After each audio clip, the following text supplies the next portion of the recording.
So guys, we're going to try the other side ng Ayala Malls.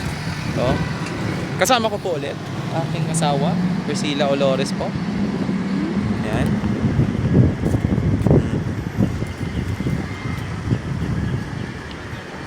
Ayan, super supportive po yan. Sumama po siya dito. Kahit wala po kami laro ngayon, opening day. Ayan guys. Alright, so may nagde-date. Sorry.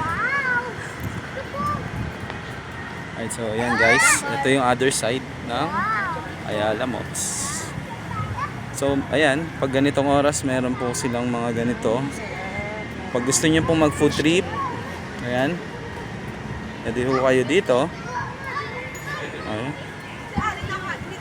Meron din po silang playground. Ayan, for the kids.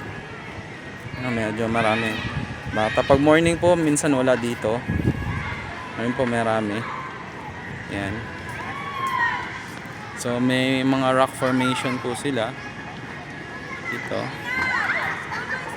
Okay. Right, so friendly din po siya sa mga fur parents kasi meron po doong playground for your pets like dogs. Yan.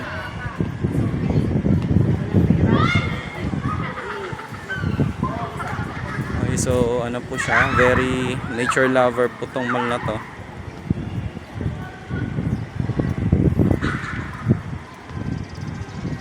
Ayan. So meron po ditong formation ng metal para po siyang wave ng water. Ayan.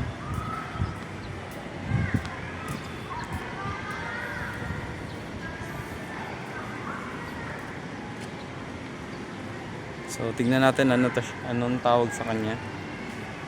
Dito yung title niya. So yan siya. Cloud9 Surf. Cloud9 Surf.